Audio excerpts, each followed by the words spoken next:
In the name of Allah, the most beneficent and the most merciful. Assalamu alaikum wa rahmatullahi wa barakatuh. Dear students, I hope you all are fine and doing well at your home. Once again, I welcome you in Pakistan International School TIES, virtual learning classes for subject biology. And this is biology class for second year students. Dear students, we are gonna study chapter number 21, which is continued since the last lectures. In this topic, in this chapter, today we will see about human embryonic development, because this chapter is about development and aging. So right now we are gonna discuss about human embryonic development. So let's get started. Human embryonic development means the development of embryo. So the stages of a human embryonic development are so many, but this starts from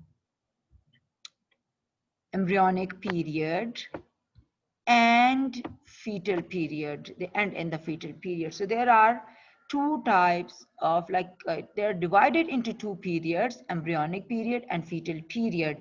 So the embryonic period, the number one, this one, begins with fertilization and ends 8th week later. The staging of human embryos was introduced in 1914 by Franklin P. Moll at the Department of Embryology of the Carnegie Institution of Washington. So that is the first, foremost important step or period of the embryonic development. So it just takes different steps in these two stages. First is fertilization, then embryonic development, which we have seen before, that is cleavage and gastrulation. Then we'll see fetal differentiation, like differentiation of the germs layer and extraembryonic membranes, as well as neurulation and somehow differentiation of different types of cells, how they form different type of organs and organ systems. Then we will go through growth and development process, and then we will see childbirth. So these two stages comes under embryonic development stages, and that comes under the fetal development stages.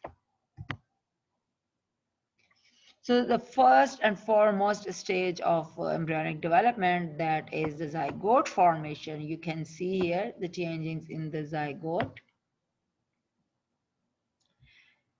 So we know that when the sperms and eggs join to form zygote, the first cell of the new individual.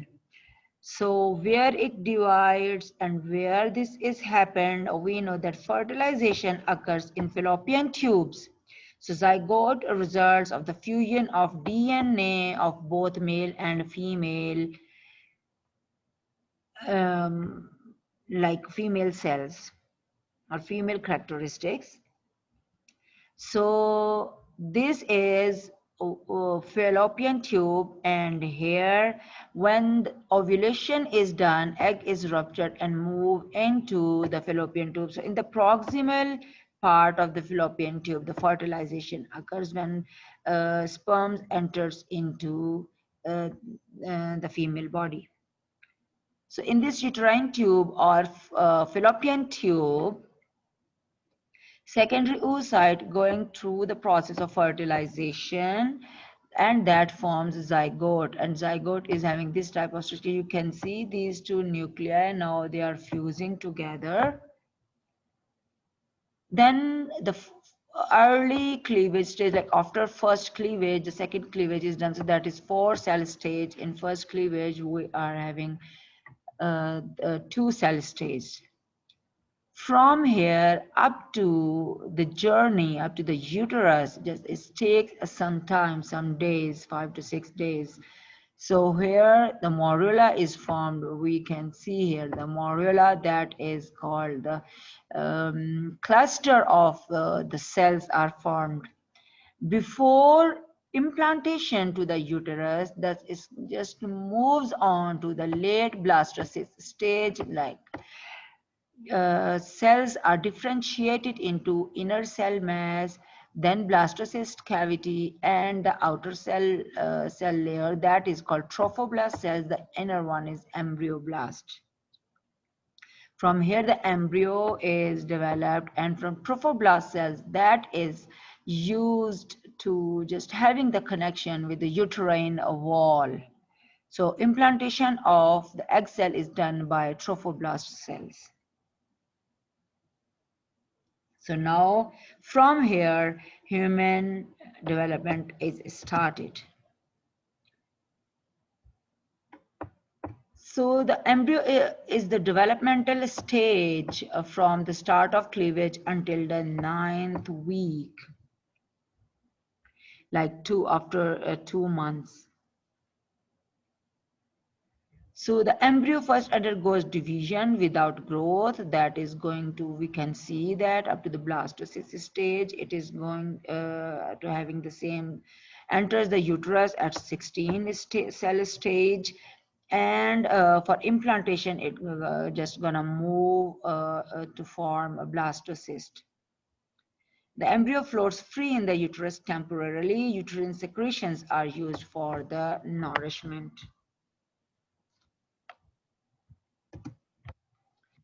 Okay. So now we can see that when fertilization is done, that is called conception. That is called conception in humans. Now when this this blastocyst is going to be implanted in the uterine wall, that is called pregnancy. And while the implantation is done, blastocyst secretes human chorionic gonadotropin, that is called HCG. Gonadotropin means it starts to release hormones. That is actually the hormone that is released from the chorionic villi of that embryo. So chorionic villi, what are chorionic villi? The trophoblast cells, for example, this is an embryo, outside layer is trophoblast cells. And these trophoblast cells, when that cells implant, egg cell implant into the uterine wall, endometrium of the uterus, so it start to produce some villi-like structures. These are called chorionic villi, and from there the gonadotropin is released, that is called HCG.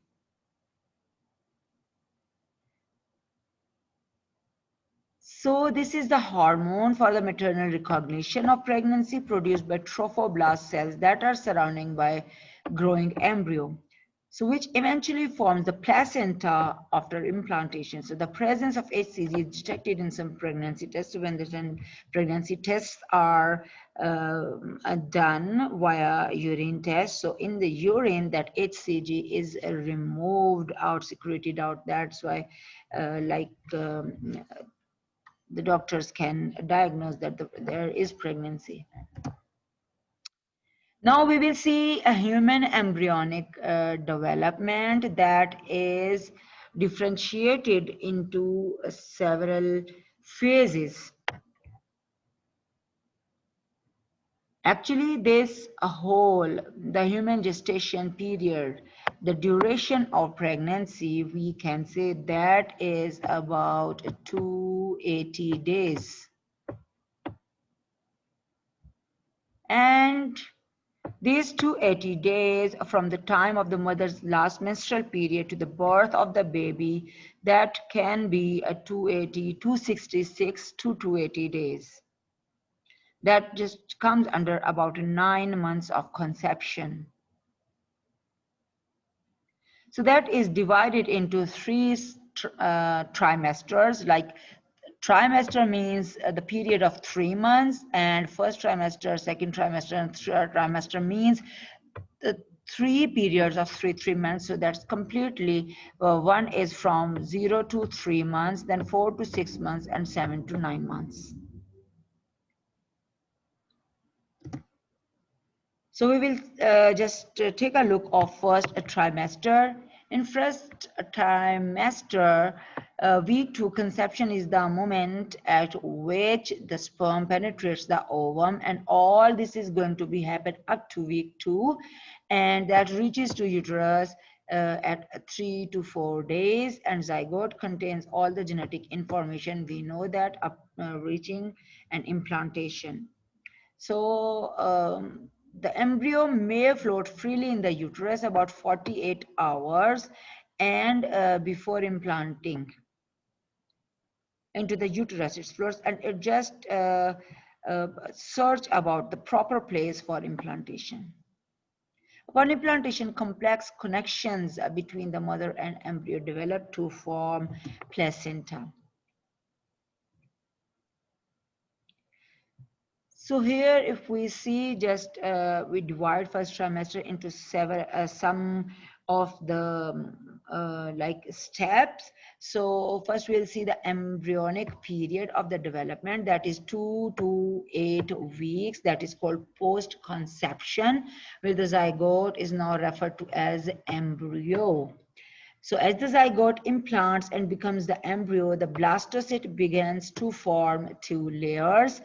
We know that endoderm, the inner layer is endoderm, eventually develops into the digestive and respiratory systems, and the outer layer that divides into 2 parts like ectoderm and mesoderm.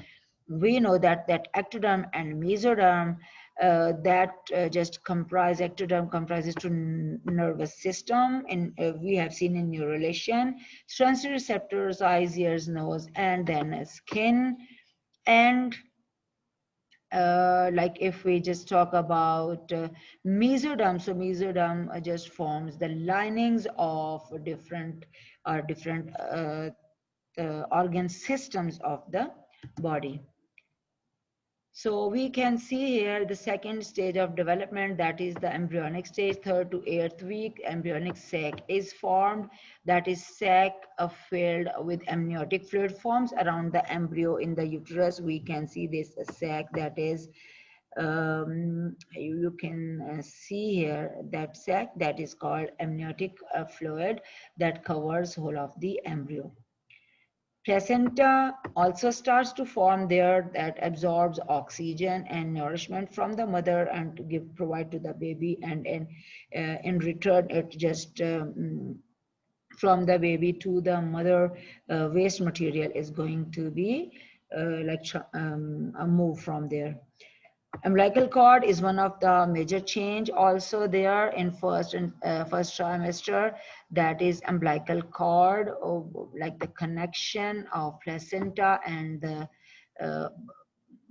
like placenta of the mother and the fetus. So that is the connection of both of the organisms. Very, very important step here, that is the formation of extra-embryonic membranes. So extra-embryonic membranes, how they are formed in blastoderm in birds, reptiles, and mammals, not only gives rise to embryo, that is blastoderm, that is also called embryonic disc.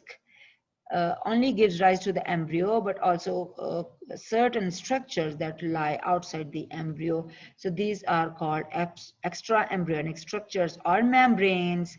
So we can see here in this diagram that if we see here, the first one is amnion. Amnion, here is the fetus. This one, and amnion, embryo, sorry, embryo here, not the fetus. Amnion covers the fetus, and in that amniotic cavity is present, in that amniotic fluid is there. So that is actually embryonic stages of, or embryonic layers of that we can see the egg of bird's egg. Here the shell is also present, but human being, that is not the case. So the next one is a chorion. Chorion is, you can see this one, the very extra, like the extreme outer layer, and allantois is this layer, which is very highlighted in the birds and reptiles, and there is yolk sac is present, so that is that acts as the nutritional bag for the human being or the developing embryo. So extraembryonic membranes, if we see in human beings also, so 4 extraembryonic membranes are there: chorion, amnion, yolk sac, and allantois. So functions of the gas exchange, that is done by chorion, and amnion, that encloses the amniotic fluid, and that fluid provides a fluid environment for the developing embryo and fetus. So firstly, amnion is seen above the embryo, but later it surrounds whole of the embryo. Then we will see yolk sac. Yolk sac enclosing the yolk, and in birds and reptiles it is having more yolk, but in the human body or humans, the yolk sac contains no yolk, but there are first site for RBCs formation, red blood cells formation. So part of this membrane becomes incorporated into umbilical cord. After some time we will see its structure also. Then we will have allantois, so that disposes waste products out of the embryo into the mothers and contributes in gaseous exchange. Chorion also just performs the function of gaseous exchange, but it, because it is the outermost layer, so it becomes the part of placenta, and it surrounds whole of the embryo, including all these layers.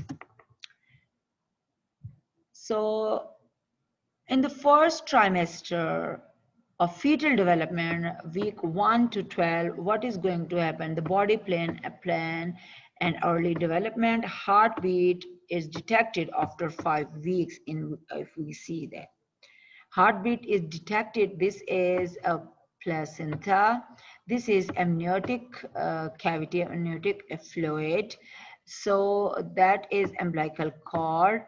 So what happened after 5 weeks? Heartbeat is going to be detected. That can be detected with the help of a machine, which is used in these days. So arms and legs begin to develop. If we see this one, arms and legs are going to be developed. Heart, brain, pancreas, kidney, liver begin to form.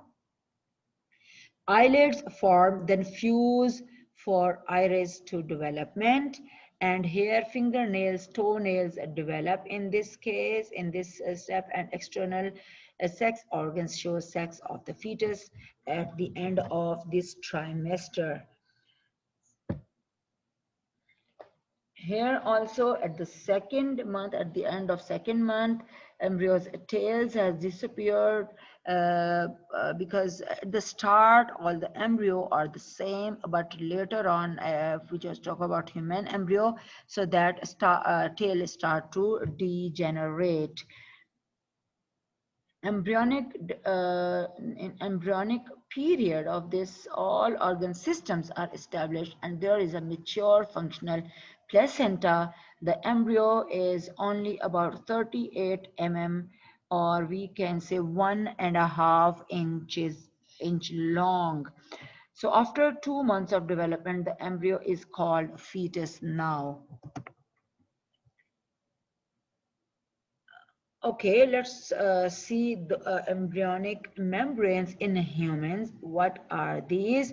So we can see amnion that's around that blue, this one, this red layer, that is the embryo, amnion surrounds the embryo. It secretes a fluid in which embryo floats.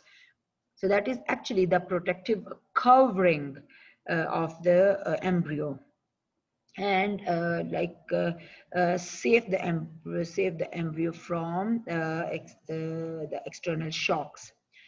Yolk sac contains no yolk here, but source of stem cells that give rise to blood cells and lymphoid cells, and stem cells migrate into the developing embryo from here to inside of the body.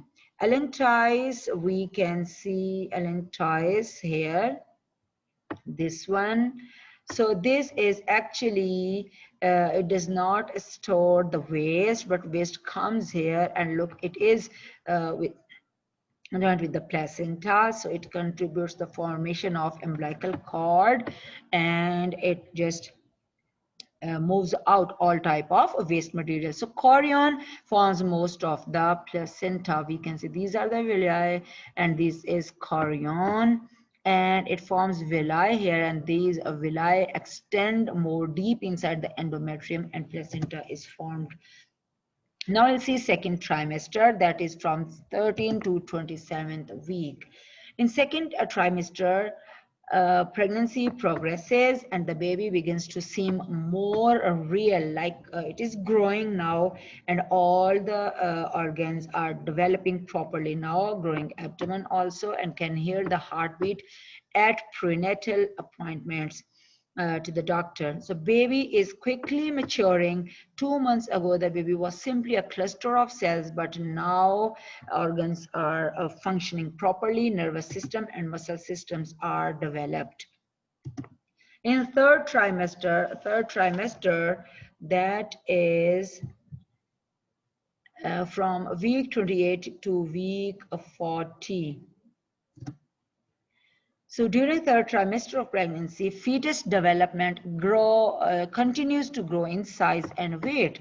Like here, the fetus is increasing its size and increasing its weight. The mother bloodstream fuels all this growth by the nutrients it provides. Like because placenta is completely functional, so what the mother is taking in the food, so it goes to the fetus. So the lungs are still maturing, and a fetus begins to position itself head down to the cervix region, and we can say the fetus is going to rotate downward. So by the end of this third trimester, fetus becomes up to 19 to 21 inches long and weighs on average 6 to 9 pounds.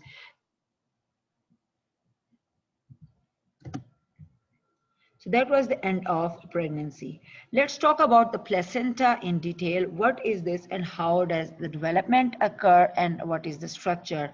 So 3 weeks after fertilization, when the embryo is going to be implanted in the endometrium, small projections appear on the trophoblast layer of the blastocyst to proliferate to form chorionic villi.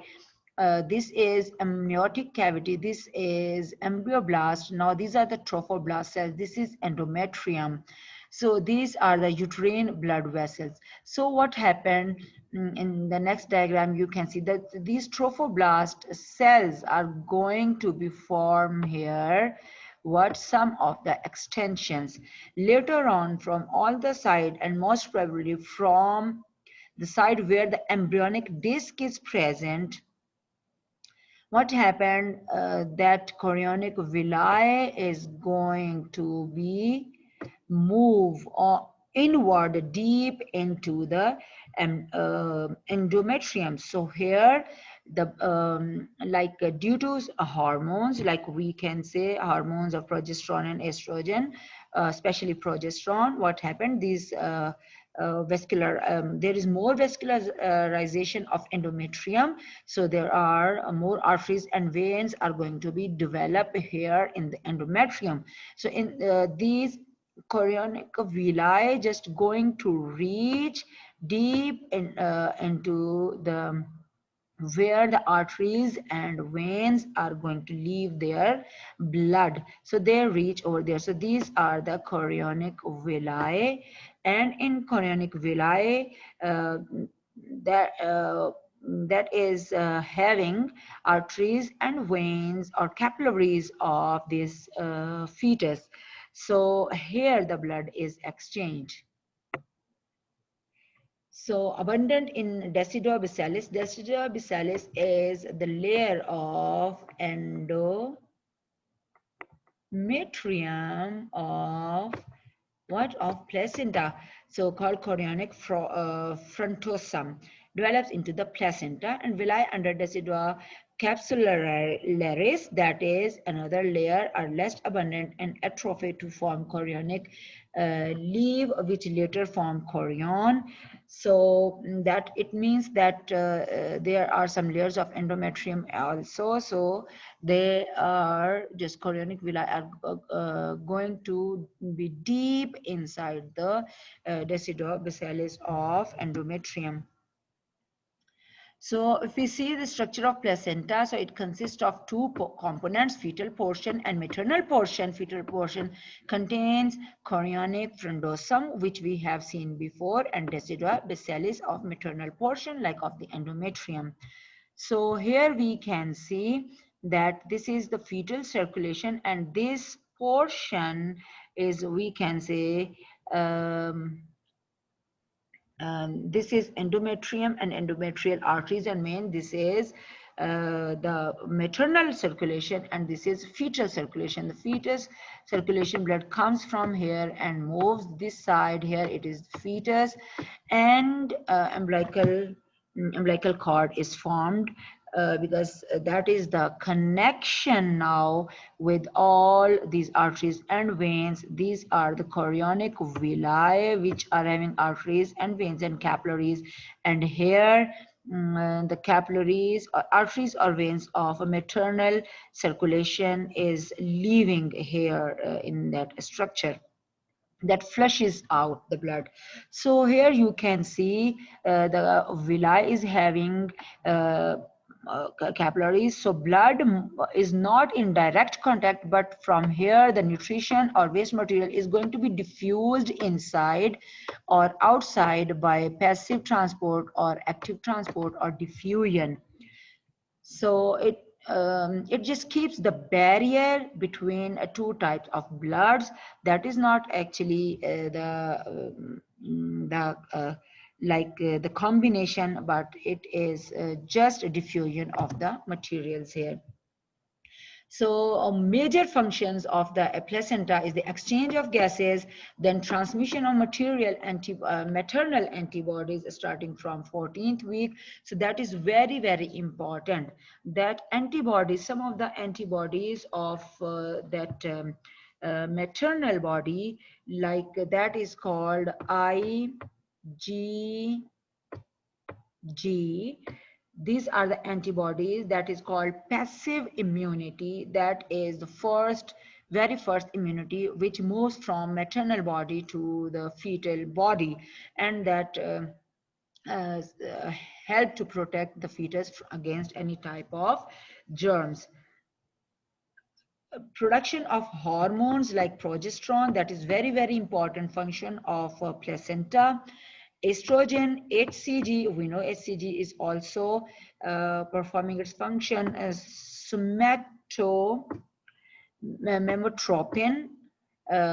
So these are some hormones which are released from a placenta. Barrier against the bacteria and most of the viruses. So placenta is also the barrier which cannot pass through these like placenta through the fetus. Excretory function, as it secretes urea and creatinine into the maternal body from the fetus. Let's talk about another step, umbilical cord formation. That is also very, very important. That is the connection of this is all placenta and into the fetal body here. So in placental mammals, umbilical cord is the connecting cord from the developing embryo or the fetus to the placenta during prenatal development. Umbilical cord is physiological and genetically part of the fetus, like before the birth. That is called prenatal. So it is having, normally contains two arteries, that is called umbilical arteries, and one vein. If you can see here, these are, we can see two arteries, this one and one vein. Here the vein is having oxygenated blood which comes from the maternal body to the fetus, and these arteries from both of the side, it takes the deoxygenated blood back towards the maternal body for oxygenation. So vein supplies the fetal with oxygenated nutrient-rich blood from the placenta, and fetal heart pumps deoxygenated blood, so nutrients depleted blood that carries by umbilical arteries back to the placenta. Okay, dear student, up to here we have finished the embryonic development up to the 3rd trimester. After that, there is a process of um, we can say their birth and nursing. We will talk about that in the next lecture, inshallah. So before that, we are having some concepts or confusion about twins, triplets, quadruplets, and quintuplets, how they are formed. So these are twins, triplets, quadruplets, and quintuplets, how they are formed. Let's talk about that. What are twins? Actually, a twin is one of two offspring produced in a twin is one of two offsprings produced in the same pregnancy. At same pregnancy, two organisms are formed, that is called twins. That can be either monozygotic, that is called identical twins, or that can be dizygotic, that can be fraternal twin. So how they are formed now, we will see here. In monozygotic, mono means one and zygotic means from one zygote these twins are formed. So in monozygotic twins, they develop when one egg is fertilized by one sperm to produce a single zygote. But the zygote starts to develop into embryo, and at some time during the first 2 weeks of the development, when the embryo is splitting by cleavage process, so at that time, it can be split into two zygotes. So that is each party develop into a baby. You can see here one egg is fertilized with one sperm, then it is called fertilized egg. But during first cleavage, what happened? It divides into two separate. Now this one is separate and this one is a separate embryo. So two zygotes, so two parts are separated, develop independently. So two babies have identical chromosomes and genes and identical sex as well. Like they can, if because one sperm is fertilized with that one, so both can be male, both can be female. Fraternal twins, or that are called dizygotic twins, they are if two ovum and two sperms separately are fertilized. That is, or they are also called triplets or quadruplets. It can be happen, or multi eggs fertilized with multi sperms, so they are called multiple zygotic as well. So fraternal fetuses have a separate placentas and amniotic sacs as well. You can see that is the separation of them. So they are having the different umbilical cord and different placenta.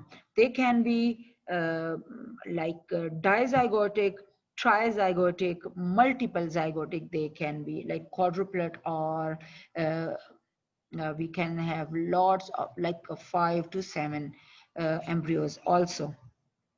So they are appearance in different, but in monozygotic appearance is completely same. So in gender, same or different, male, male, male, female, or female, female can be born in this situation. Placenta, there can be 2 placenta, and they can be later on they can be fused to 1 placenta due to less space, and then at the twin peak, and there is no communicated blood vessels. Blood vessels are also separate between these two dizygotic twins or multiple zygotes. Dear students, that's it for today. I hope you understood that. You found it very interesting. We studied about the twins also. Inshallah, we will continue this chapter in the next lecture. Allah Hafiz.